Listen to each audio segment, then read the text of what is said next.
Hello दोस्तों, स्वागत है आप सभी का। जैसे कि हम लोग चर्चा कर रहे थे वक्री ग्रह गुरु के बारे में, तो साथ ही साथ कंप्लीट गोचर को भी इसी में रीड करते हुए चलते हैं। इसी श्रृंखला में आज हम चर्चा करेंगे मकर लगन कैप्रिकॉर्न असेंडेंट के बारे में। अब देखिए, मैंने बीच के वीडियो में भी कहा था 1 नंबर, 4 नंबर, 7 नंबर और 10 नंबर, इन लग्नों के अंदर कहीं ना कहीं आप देखेंगे कि केंद्र में आपको 3 क्रूर ग्रह देखने को मिलेंगे। और कहीं ना कहीं जब केंद्र में 3 क्रूर ग्रह मौजूद हों तो उसे एक प्रकार से सर्पयोग की संज्ञा दी गई है। यानी कि लोग बहुत कुछ करना तो चाह रहे हैं, लेकिन कोई ना कोई चीज उनको वहां तक पहुंचने से या उनकी बराबर की जो वो खुशियां चाह रहे हैं वो मिलने से रोक रही हैं। ऐसा समझ लीजिए जैसे कि बात होती थी कि सर्प क्या है, एक सर्प नागपाश सा बना देता है कि जब हम युद्ध लड़ने गए, किसी ने हमारे ऊपर नागपाश छोड़ दिया तो हम अपने आप को जकड़नों में महसूस कर रहे हैं, परिस्थितियां हमें खुलने नहीं दे रही।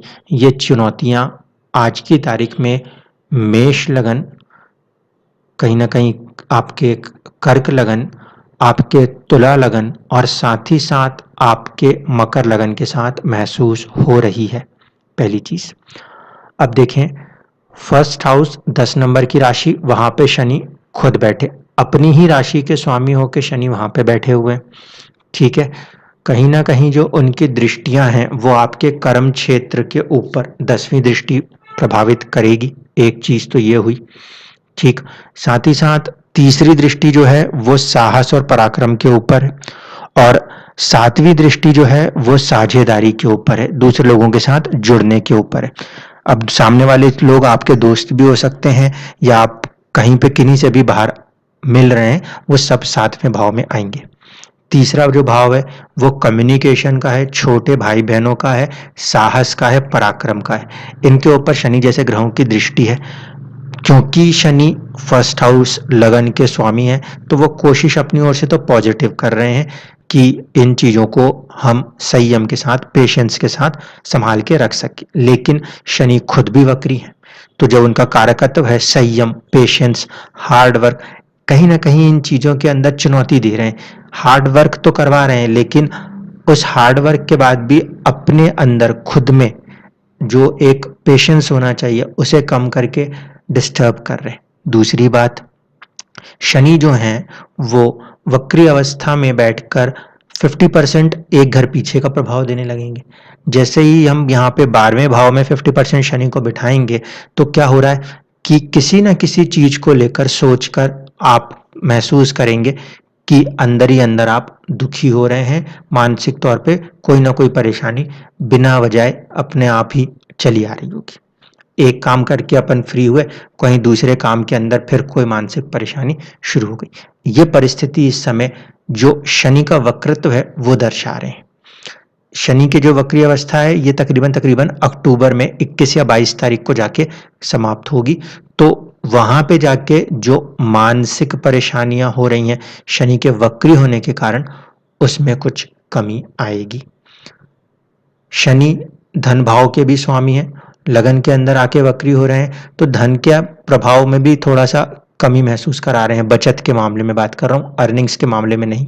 ठीक है, साथ ही साथ जो लगन में बैठ के है, अगर स्वामी अपने आप को वक्री कर रहे हैं तो वो लगन खुद की सोच है, खुद का कॉन्फिडेंस है, खुद की सेहत है, वो उससे अपने आप को थोड़ा सा डिस्ट्रैक्ट कर रहे हैं, पीछे की तरफ ला रहे हैं कि अभी वो मैं देना नहीं चाहता करके। इसीलिए जितने भी लोग मकर लगन के हैं उन सभी लोगों को शनि के पहले तो कम से कम मार्गी होने तक संयम रखना होगा, नहीं तो कोई ना कोई चीज बेवजह आपको मानसिक रूप से परेशान करती रहेगी। एक चीज। दूसरा, गुरु की बात करेंगे तो गुरु जो है वो तृतीय भाव के स्वामी है और साथ साथ 12वें भाव के स्वामी है। तो क्योंकि तृतीय का स्वामी भी और 12वें के स्वामी भी, 12वें के स्वामी को ऐसा माना जाता है कि वो अपने आप में न्यूट्रल है, जबकि तीसरे भाव के स्वामी वक्त के साथ बढ़ने वाली चीज में माने जाते हैं, इतना खराब नहीं माने जाते। लेकिन फिर भी उस दो भाव के स्वामी होने के कारण गुरु कोई कारक ग्रह नहीं बनेंगे जब तक कि गुरु आपकी कुंडली में किसी पॉजिटिव हाउस में ना बैठा हो। अगर आपकी जन्म कुंडली में वो गुरु केंद्र में बैठे हैं कहीं पर भी, ठीक है, तो थोड़ी सी पॉजिटिविटी लेने की कोशिश करेंगे केंद्र से, या फिर बेटर है कि वो गुरु आपको पंचम या नवम भाव में बैठे हुए मिल जाएं, तो कम से कम जो अकारक ग्रह होने की वहां पे बात हो रही है उससे वो बाहर निकल पाएंगे। इससे हटके अगर आपके गुरु किसी दूसरे भाव में बैठे 6, 8 या 12 की तरफ बैठते हैं तो फिर वो उतने ज्यादा पॉजिटिव रिजल्ट्स करने वाले कारक ग्रह नहीं बनते। ये चीज ध्यान रखिएगा। अब गुरु के प्रभाव पे आऊं उसके पहले बाकियों के ग्रहों को भी देख लेते हैं। जो राहु है वो चौथे भाव पे बैठे हुए हैं। चौथा भाव जो होता है वो मन का होता है। मन के अंदर वो बहुत सारी चाहतें, डिजायर्स को लगाए रखेंगे, एंग्जाइटी बनी रहेगी मन के अंदर मदर को लेके, क्योंकि चौथा भाव माँ का होता है। प्रॉपर्टियों को खरीदना हो तो उसको लेकर भी कोई ना कोई एंग्जाइटी लगी रह सकती है। मान के चलिए कि जो मन की सुख शांति होती है उसमें कहीं ना कहीं भ्रम की स्थितियां पैदा करने का काम या एंग्जाइटी लगाए रखने का काम यहाँ पे राहुदेव करते हुए चल रहे हैं। इस चीज को मेडिटेशन के द्वारा, योगासन के द्वारा आपको कंट्रोल करना होगा। मंगल की बात करें, मंगल जो है वो आपके 11th हाउस के भी लॉर्ड है और 4th हाउस के भी लॉर्ड है। अब देखिए लगन जो है वो चर राशि, 10 नंबर की राशि चर राशि है, मूवेबल राशि है। इस वजह से जो 11वें के स्वामी हैं वो अपने आप में बाधक रूप निभाएंगे। तो मंगल जैसा ग्रह जो कि 11th लॉर्ड बाधक माने जाते हैं, वो कहीं ना कहीं पंचम में अगर आके बैठे हैं तो संतान के साथ, विद्या के साथ या फिर प्रेम संबंधों वाली चीजों में किसी न किसी रूप में एंगर, एग्रेशन और साथ ही साथ बाधाएं महसूस होती हुई नजर आ सकती हैं। पांचवा भाव क्रिएटिविटी का भी है, तो क्रिएटिविटी को लेकर भी कहीं ना कहीं थोड़ा सा मन में गुस्सा महसूस हो सकता है कि ये चीज बनानी है लेकिन इस समय नहीं बन रही, बाधाएं आ रही हैं काम में। तो मंगल यहाँ पे बैठे हैं क्योंकि वो 11th लॉर्ड बाधकेश माना जाता है। वो प्रभाव कहीं ना कहीं पंचम भाव के ऊपर महसूस हो रहा है, बुद्धि के ऊपर वो प्रभाव महसूस हो रहा है जो एंगर एग्रेशन देने में सक्षम होगा। इसके बाद बात करें तो सूर्य अष्टम के स्वामी, अष्टम में ठीक ठाक कहा जा सकता है, कुछ बड़ी चीजों को खोजना है, रहस्यों को खोजना है, उन चीजों में वो मदद करेंगे। शुक्र जो है वो 10th भाव के स्वामी हो रहे हैं और साथ ही साथ पंचम भाव के स्वामी होकर अगर अष्टम से संबंध इस समय कर रहे हैं तो आपके कार्य क्षेत्र में और आपकी जो 5वां भाव है संतान, विद्या, हर जो एजुकेशंस हैं, कॉलेज लेवल एजुकेशंस अगर किसी भी तरीके की हैं वो उसमें आती हैं। तो उन चीज़ों को लेके अचानक से किसी तरीके का कुछ लाभ ज्ञान प्रदान करने का प्रयास करेंगे, लेकिन फिर भी अष्टम भाव में बैठे हैं, सूर्य की राशि में बैठे हैं, सूर्य के साथ में बैठे हैं, तो आत्मा जो है वो उस चीज को अभी उतनी खुशी खुशी नहीं अपना पाएगी। कारण सूर्य के साथ तात्कालिक शत्रुता बन जाएगी शुक्र की यहाँ पर। इसीलिए अपने ही कार्य क्षेत्र की चीजों को, अपनी ही की बनाई हुई चीजों से भी मन जो है या अपने कामों से भी मन जो है वो उतना खुश नहीं होगा। कहीं ना कहीं अपने अंदर ही आत्मा अपने आप को बेचैन कर रही होगी कि क्या हो रहा है, क्यों कर रहे हैं, ऐसा कुछ ना कुछ महसूस होता हुआ नजर आ सकता है। जिस समय हम ये वीडियो को बना रहे हैं इस समय तो बुध आपके भाग्य में बैठे हैं और स्व क्षेत्रीय स्व राशि होके चल रहे हैं, इसीलिए किस्मत अपनी ओर से पूरा पॉजिटिव सपोर्ट आपको करती चलेगी। जो भी आपके काम रुक रहे हैं, अड़चने आ रही हैं, उसमें कहीं ना कहीं किस्मत तो अपना सपोर्ट कर रही है। यहाँ पे किस्मत को हम ब्लेम नहीं कर पाएंगे क्योंकि वहां के स्वामी वहीं पे बैठे हुए हैं और उच्च राशित होके इस समय चल रहे हैं। तो आपको ये जरूर है, आप ज्यादा मात्रा में अगर चीजों को चाह रहे हो वो मात्राएं कम हो सकती हैं। उसका कारण क्या है, कहीं ना कहीं केंद्र के अंदर और वो भी 10वें भाव के ऊपर केतु का प्रभाव है। केतु किस तरह के ग्रह हैं, वो बेसिकली मोक्ष के लिए माने जाते हैं, यानी कि जो चीज चल रही है उसको हटा के, उस सबसे हट के वो कहीं और दूर हट के चीजों को करने की बात सोचते हैं। और 10वें घर के ऊपर केतु की सीधी सीधी मौजूदगी कार्य क्षेत्र में कार्य होने के बाद भी कार्य में मन ना लगना, जैसे आध्यात्म की सोच देने की बात जब हम केतु के साथ जोड़ते हैं तो इसका मन का मतलब होता है कि सांसारिक चीजों से मन का उचाट हो जाना। तो ऐसा मान के चलिए कि केतु जो हैं वो आपके 10वें भाव में बैठे हैं, आप जो भी कर्म कर रहे होंगे वो उससे ऐसा महसूस करा रहे होंगे कि इसको छोड़ देना चाहिए, इसको त्याग देना चाहिए, इसमें तो मन ही नहीं लग रहा। उसको लेके व्याकुलताएँ आ रही होंगी। हम यहाँ पे इसको ऐसा कह सकते हैं। 10वां घर मन का तो नहीं है, लेकिन प्रोफेशन स्टेटस का है, उसको लेकर कहीं न कहीं एक बेचैनी सी, एक खालीपन सा कुछ ना कुछ महसूस वहाँ पे वो कराते हुए आपको दिख सकते हैं। राहु केतु साथ में ही काम करते हैं, तो प्रोफेशन के अंदर राहु की दृष्टि एक तरफ बढ़ने के लिए मदद करेगी, तो दूसरी तरफ केतु की 7वें भाव पे जो दृष्टि प्रभाव है वो कहीं ना कहीं मन के अंदर कुछ ना कुछ बेचैनी और खालीपन दिखाएगा। एक तरफ राहु बड़ी मात्रा में एंग्जाइटी, और दूसरा आपका जो 10th हाउस है यानी कि कर्म के अंदर किसी ना किसी तरीके के बदलाव में आपका मन मस्तिष्क काम करता हुआ नजर आएगा। इतनी चीजें हो गई। अब मैं वापस से आता हूँ गुरु के ऊपर। जो गुरु के गोचर प्रभाव है वो एग्जैक्टली क्या काम कर रहे हैं उसको समझते हैं।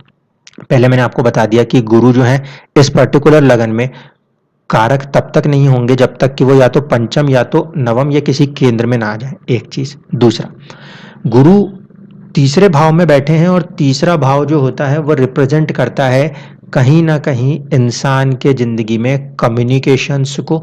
जो चीज भी आप लिखते हैं, चाहे वो ईमेल्स हो या कोई भी राइटिंग वर्क्स हो, वो 3rd हाउस का पार्ट है। हाथों से लिखा जाने वाली चीजें भी 3rd हाउस का पार्ट है, एक चीज।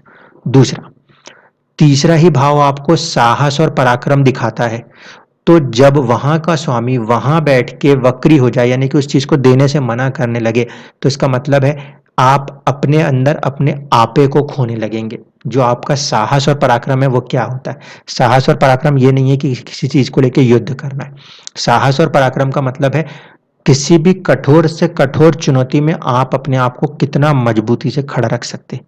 राहु नहीं, गुरु इस समय वक्री होकर उस चीज को 50% तक कमजोर कर रहे हैं, वो देने से मना कर रहे हैं। इस कारण से आप कई बार ऐसा महसूस करेंगे कि चीजें जो हो रही हैं वो हालात आपको एग्रेसिव बना रहे हैं, कहीं ना कहीं आप अपने संयम को खोते हुए से नजर आएंगे। ये चीज यहाँ पे महसूस होगी, एक चीज। दूसरा, जब गुरु वक्री होंगे तो उनका जो प्रभाव है वो 50% फिर कहाँ माना जाएगा? 2nd house. 2nd हाउस क्या है? वो है सेविंग्स। इस वजह से कहीं ना कहीं जो ये वक्री गुरु हैं ये आपके जमा धन को किसी ना किसी रूप से खर्च करने का प्रयास करा देंगे। कारण ये है कि ये 12वें के स्वामी है। अगर 12वें के स्वामी 50% भी अगर सेविंग्स हाउस में बैठ जाए तो खर्चा हो रहा है किसी ना किसी तरीके से, चैरिटी पे हो, दवाइयों पे हो या कहीं भी हो, अचानक से धन खर्च की संभावनाएं बरकरार हैं 29 जुलाई से लेकर 22 नवंबर तक। मेन मुद्दा यहाँ पर है वो है संयम का, पेशेंस का, क्योंकि संयम देने का जो कारक ग्रह है शनि वो भी वक्री है, और शनि की दृष्टि में गुरु जो कि आपके 3य भाव के स्वामी बन रहे हैं वो भी पीड़ित हो रहे हैं। इस बात को ध्यान रखना चलना पड़ेगा।